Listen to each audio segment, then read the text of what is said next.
Okay, hi, we've come back again. It's a different day. It's a new day. Read, start it, and speak louder. I don't want to beg you. The souls of Akanfo. In Akan culture, we recognize that every created entity has an okra or okrawa, the masculine and feminine term for soul, which is defined as the divine consciousness. The Afrikania for Kait meets okra and okrawa is a portion of the okra ra and okra, the soul or divine consciousness of Yamewa and Yame. Yamewa and Yame as the great are the great mother and great father respectively, who function together as one unit, the supreme being. And an ancient Kenit and Kemet, Yame is called Amen and Yamewa is called Amenet. Akan people migrated from ancient Kenit and Kemet millennia ago and ultimately settled in West Africa, Kait, primarily in the regions of contemporary Ghana and Ivory Coast. Centuries later, many Akanfo would be captured as prisoners of war, forcefully transported to the Western Hemisphere, and into enslavement in the Americas and the Caribbean. Those forced into enslavement struggled and waged war along with other Africanites in order to regain our freedom from enslavement and to force its abolishment in the Western Hemisphere. Our language, culture, and ritual practices are proof of the reality that Akanfo migrated from Kenit and Kemet to Western Africa, in the West Hemisphere.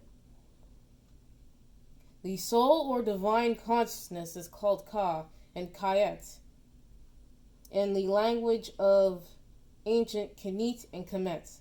The male version of the term Ka the male version of the term is Ka, while the female version is Kayet.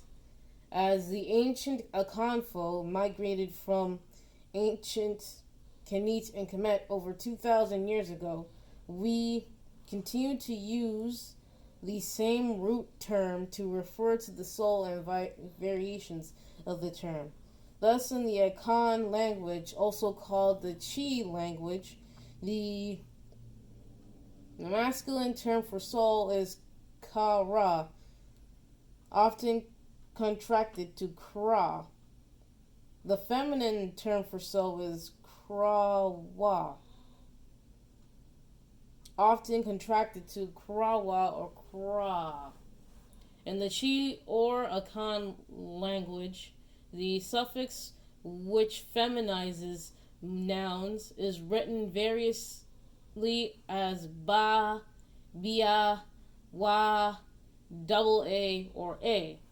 The kra, masculine, becomes krawa or kraa, feminine.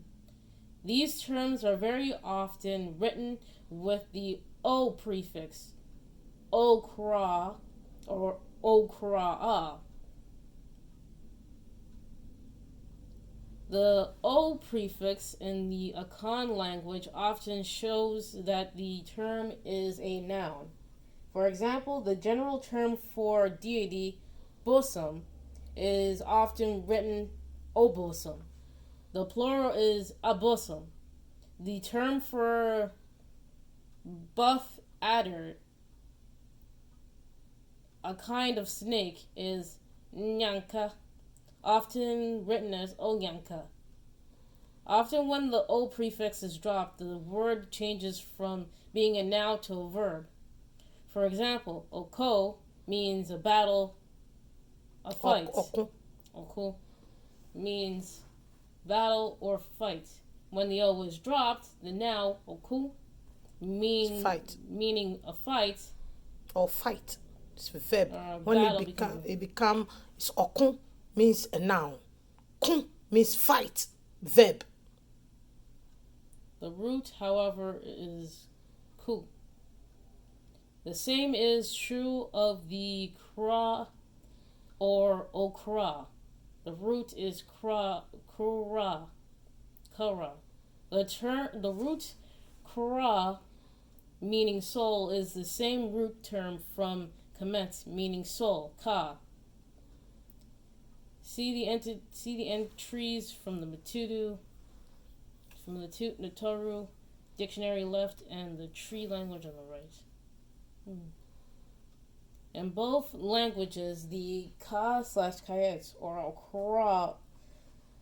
okra is the divine consciousness that dwells within the heads of the person.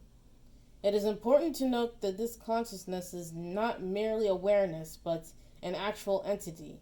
The okra or okra is a personal... Is it okra or okra?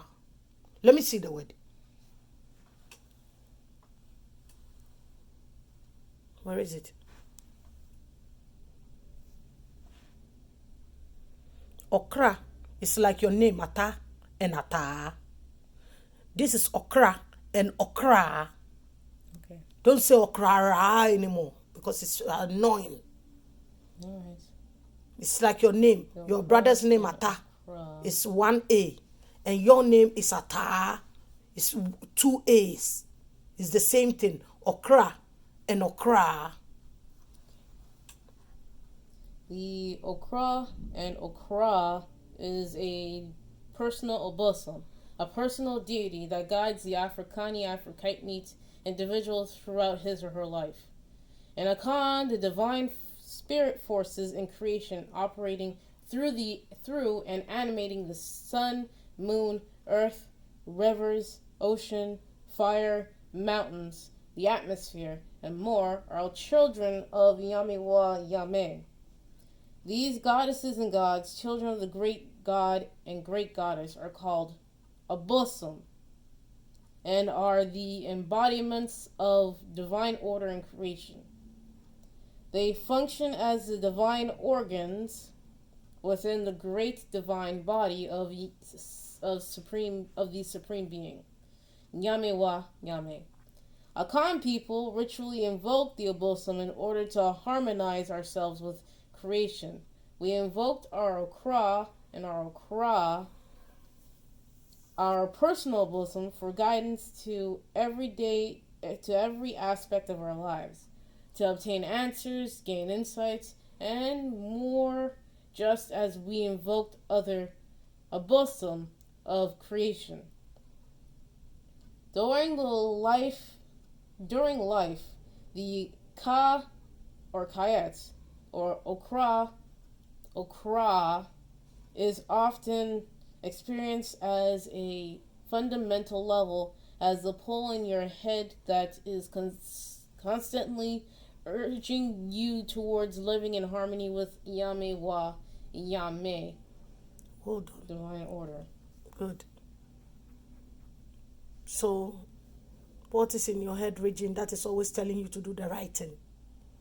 It's the spirit of the Most High, the spirit of the Supreme Being inside you, trying to make you align to order.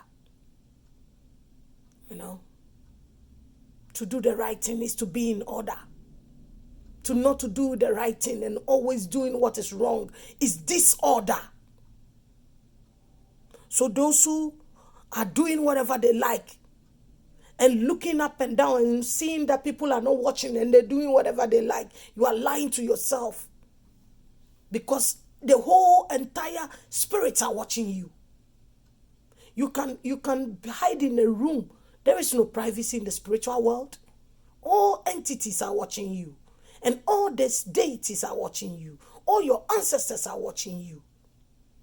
There's no privacy. You can hide, but you can't hide. You can hide in your room. In the spiritual world, there's no room.